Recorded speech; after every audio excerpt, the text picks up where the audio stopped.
Welcome to the Douglas Murray channel, where we delve deep into critical discussions shaping our world today. I've debated and discussed these issues for years now, and I know every one of the moves that people do, the number of dishonest moves, things like, that's not the case. Okay, that is the case. That is the case, but you shouldn't say it. Or, that is the case, and it's great, suck it up.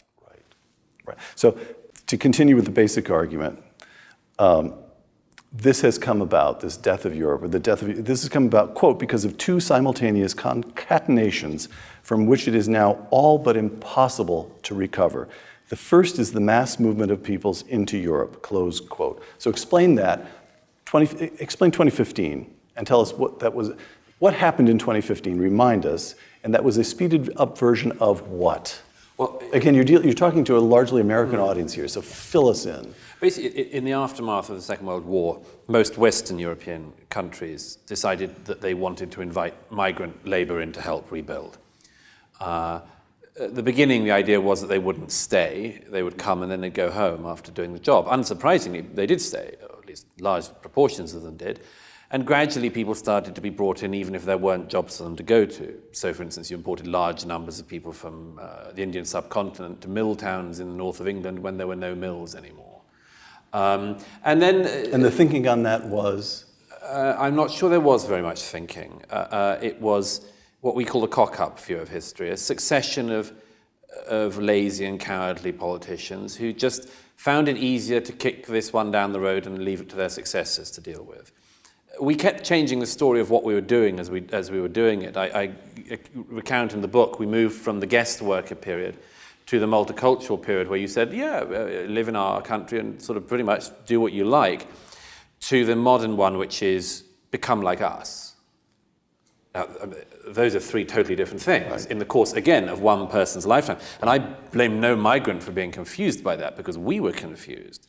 But in 2015, the movement got to its height of total unregulated movement. And this was the year in which it had started off in the beginning of this decade we're in, partly people fleeing the Syrian civil war, but then people from all across sub-Saharan Africa, North Africa, the Middle East, the Far East. And I started traveling to the camps in southern Europe where people were arriving in. I've been to many of the countries they were fleeing from. And it was a veritable United Nations of people. Now, in the eyes of some of the governments and many of the public, it was all people fleeing the Syrian civil war, but it wasn't. It wasn't. Even by the EU's own figures, at least 60% of the arrivals in 2015 happened. In the aftermath of World War II, European countries invited migrant labor to help rebuild, but many migrants stayed permanently. By 2015, Europe faced a surge in unregulated migration, with 60% of arrivals having no legitimate claim to asylum, leading to confusion and tension. Is Europe's historical approach to migration sustainable in the face of modern global challenges, or is it time for a fundamental policy shift? Have no more right to be in Europe than anyone else in the rest of the world. So when Angela Merkel invited 1 million refugees was the term. Migrants, let's call them migrants. Yeah. When she invited 1 million of them into Germany, this is crude. I'll put it badly. You sharpen up what I'm about to say because this is the way an American would look at it. The Germans are still acting in some way or another out of a sense of war guilt. Sure. That's straightforward. Oh, absolutely straightforward. I mean, there's no doubt about it. I mean, this is a job for a psychiatrist in many ways. Look at the reception at Munich station. As 10,000 people were arriving every 48 hours or so at the height of the movement in 2015. They were coming up through the Balkans and up through Central Europe. And there were crowds at Munich train station, high-fiving the arrivals, giving them balloons, teddy bears. What was it? It's perfectly obvious. It was Germans elated at the sight of people breaking into their country rather than trying to break out. Right. So, but even at that, even if it was a kind of act of German self-indulgence, an acting out of war guilt, the whole argument was that these people were unfortunate, that they were fleeing civil war, and you're saying that 60% of them simply weren't. A lot more than 60%. I mean, what you get into in all of the issues with migration is, and specifically European migration, is people find it incredibly hard to know where you salami slice issues. So, for instance, they say, yes, we'll have people coming in who are genuinely fleeing the Syrian civil war, for instance. Right. Well, there's an argument about that as well. You can look after 100 Syrians in a neighboring country for every one you look after in Europe. So it's not efficient in all sorts of ways, whether or not it's humane. But let's say that, yes, okay, people fleeing the Syrian civil war.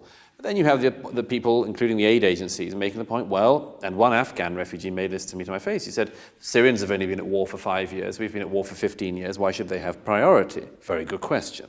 So you go along that, and then you get to the thing that all of the aid agencies and the NGOs and others have been doing for years, which is you elide and rub out the difference between people fleeing war and people fleeing economic deprivation. Right. Now, one of the reasons why I'm quite tough about this is because I know where that argument leads. Gallup last year did a poll in sub-Saharan Africa. 1/3 of sub-Saharan Africans want to move. They're not going to go to Saudi Arabia. They're not planning to break into Yemen. They want to come to Europe. Now, in my view, the catastrophe underlying all of this is the presumption that every country... In 2015, German Chancellor Angela Merkel invited 1 million migrants into Germany, partly motivated by historical guilt. However, many of these migrants were not fleeing war, but seeking better economic opportunities, raising questions about the true nature of the refugee crisis. How do we balance humanitarian compassion with practical limitations and the need for social cohesion in addressing mass migration? Connection between that and the drive toward a European Union, that somehow or other we can escape our past by reinventing, we can dissolve our identity, we can dissolve our historical identity, we can wash away our historical guilt in this new entity. There is that. There's also, by the way, I was in Berlin again the other week and a German audience member pointed this out to me, that there is also the thing of, even in this stage, the Germans want to lead the way. They just want to lead the way in masochism, and more. But the German instinct to dominate, even in the new era, is obviously still there. And also the European Union provides something to do. I was having this debate a little while ago with the former Polish foreign minister who said, yes, we've got to keep moving. The EU has to keep moving. It's got to have purpose. It's endlessly onwards and onwards. And my view as a skeptic of that particular project is, how about that it moves until the point at which you lose the public, for instance? How about that? But that's, of course, that's a mad xenophobic British view, of course. All right. You have a new book coming out. The book is entitled The Madness of Crowds, Gender, Race, and Identity. And although you I don't recall reading anything in the book that suggests you were thinking of it or you want readers to think of it as the second in a kind of bookend. One does in many ways follow on the other, in my judgment. Quote, "We are going through a great derangement. People are behaving in ways that are increasingly irrational, feverish, herd-like, and simply unpleasant." And you examine the identity politics of gays, women, racial minorities, and trans. Yes. And the ways in which they're all mad. Yes. So gays, quote, "The madness of crowds, the single factor that has most clearly helped to change public opinion about homosexuality in the West has been the decision that homosexuality is in fact a hardware rather than a software issue," close quote. That's extremely striking when one's reading the book. Right. Explain that. I think that this particular thing goes through each of them. Like everyone, I've been trying to work out why people have become so unhinged in recent years. It's not just social media. I go into some of that in the book. But I think it goes something like this. We've tried to make the fruits of a liberal ethical system into the foundations of one. Okay, yes, so, yes. For instance, gay rights, of which I'm gay myself, I'm a supporter of gay rights, I think it's all good, but it's a great product of liberal rights. It's a hideous foundation for them. Same thing with, for instance, women's rights. Great supporter of women's rights. Very glad glad we're here rather than 100 years ago. But can it be the basis of a moral system or an ethical system? one of the reasons why I think we've been becoming deranged on this is precisely, as you mentioned, this hardware-software thing. The problem is something like this. One of the few things we... The European Union's push for unity and purpose contrasts with rising public discontent. Critics argue that the EU's restless drive for integration risks losing public support, as evident by the Brexit vote and scepticism toward centralized power. Can the European Union reconcile its vision of unity with the diverse and often conflicting desires of its member states' populations? Is to move from Martin Luther King's central moral insight about the nature of somebody's character being the way you judge them, not some characteristic like skin color does not matter. Right. Character is all. That's Exactly. Martin Luther King Jr. Well, today not so. There was a lecture given the other week at Boston University from an academic who is at George Washington University, I think. Yeah, no, Washington State University. She gave a lecture in which she said people who judge people by the content of their character rather than their skin color are dangerous. Skin color is meant to be everything. And my God, we are hurtling there. It's a total inversion. Total inversion. All right, question. I'm about a generation older than you are, as best I can work it out. As I was coming up, the general feeling among sensible people, the general feeling was, young people go to university for 4 years, and yes, of course the universities are dominated by the liberals, but the kids are smart enough to figure that out, and the moment they leave university, they get jobs, they start paying taxes, they go through what people have gone through for the struggles of forming families and so forth, they become quite sensible. And you're saying, maybe yes at one point, maybe not, but for sure, now, the universities are actually acting as transmission belts for lunatic ideas across the rest of the culture, from universities to major corporations to the media. Yeah, it's everywhere. I mean, and how did that happen? Again, universities really did used to be sort of the crazy uncle. You'd send your children there because they could avoid the nonsense, and you humored them. Right. Now they're dangerous. Well, it goes back to say, I think there's an extraordinary lack of courage in our cultures at the moment. The simple courage to say what's true.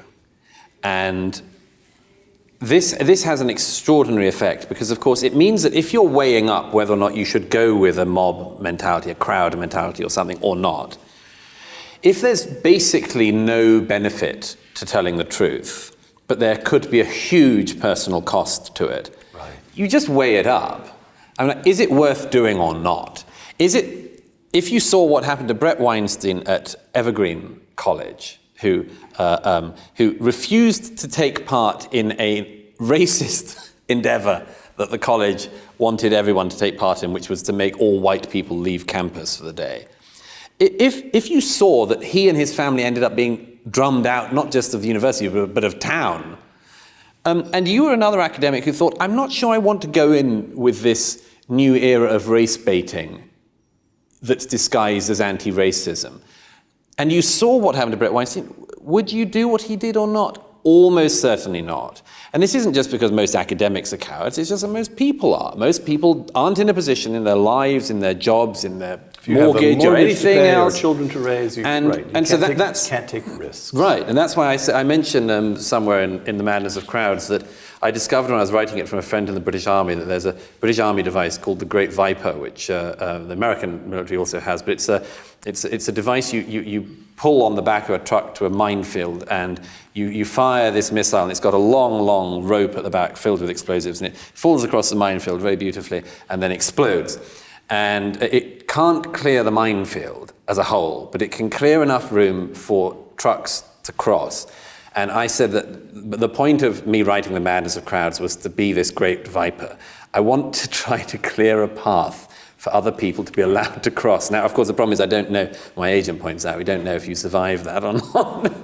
The analogy may be unwise, but I think that's what people need to do at the moment. We need to open up a path for sensible people to be able to say things about sex, Murray argues that universities and major corporations are spreading irrational and divisive ideologies, contributing to social unrest.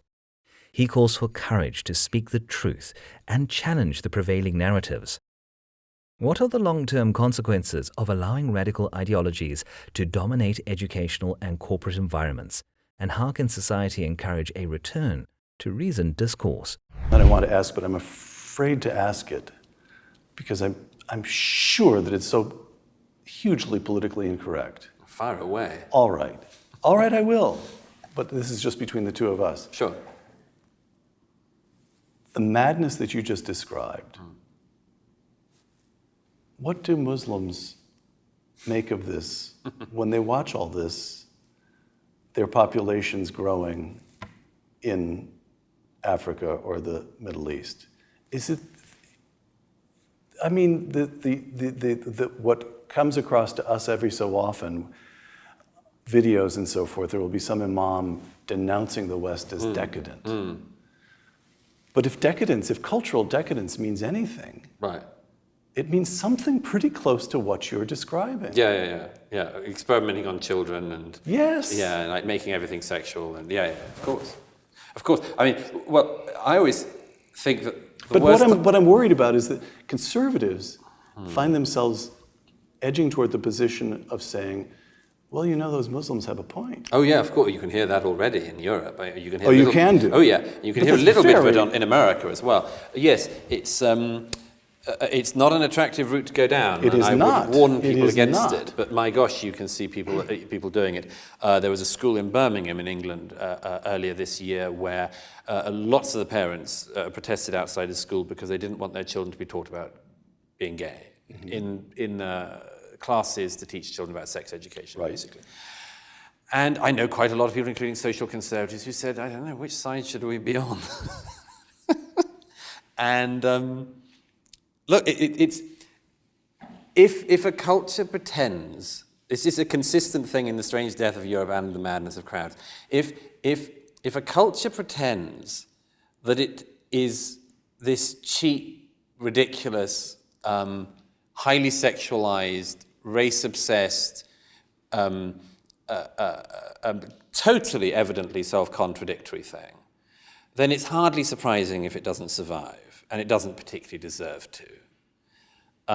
My own view has always been that it's just absurd to think that this is the sum of what we've had. And that's the obscenity of this, really. And that's why I say at the end of The Madness of Crowds, I want young people in particular to get fast ways out of this, shortcuts out of this madness, how to just get that out of your brain and get onto the life you need to live. And one of the things I keep coming back to is that we should have been asking this question much more all along these years of saying, compared to what? So, if there is a Muslim protest outside the kids' primary school because they don't want them to learn about gay, find out what it is they do want. What it is that they do want. And if it is that they want Saudi mores on these sorts of things and punishments of, then that's as well to have that out, because then we can make a clear decision. But this is the case on all of them. When people tell us what a patriarchal and bigoted society we live in and how terrible and how there's a war on women and a war on gays and a war on trans and a war on blacks and a war on everybody and against everybody else, compared to when? Compared to what? Where's your place? Where's your nirvana? Because if you can't point to something that's at least semi-nirvana-like, then I see no reason why we should try this wholly new experiment. In reality, what the people do, if you say compared to what, they tend to, in your country as in mine, sort of reveal the foundations and say, Cuban healthcare is particularly good, and so on. Actually, literacy. Murray explores the potential clash between Western cultural decadence and conservative Muslim values. As Western societies grapple with issues of identity and morality, he warns against finding common ground with extreme viewpoints. How can Western societies maintain their core values while addressing the cultural and moral concerns of growing Muslim populations? Okay. Douglas, back to The Strange Death of Europe. Again, it's been 2 years since you published the book. couple of questions on the way things have been going since. I quote the book, though, to begin with. From the Treaty of Westphalia in 1648 up to the late 20th century, the nation state had generally been regarded not only as the best guarantor of the constitutional order and liberal rights, but the ultimate guarantor of peace. Yet this certainty has also ended. Central European figures like Chancellor Kohl of Germany in 1996, as long ago as 1996, insisted that, and here you quote Kohl, "The nation state cannot solve the great problems of the 21st century," close quote. Okay, but Brexit and the recent European elections. Discuss. Well, Brexit was an attempt by the British public, a majority of the British public, to reassert their belief in the nation state. I voted Brexit like most of my fellow countrymen, and I did so, I think, for the same reasons as most of them, which is that I thought we'd lost our understanding of how we were governed, and that this was absolutely central. It's one of the reasons why we've had a pretty peaceful country, Britain, for some hundreds of years. Parliament was elected by the people, was accountable to the people, and if it let you down, you chucked them out. And this wasn't so with the European Union, we felt. And I know lots of people who think very differently to that, but most of us in Britain felt we didn't know how we were governed. We didn't know how to get rid of them. We didn't know who they were once they were put there, and we didn't know who put them there.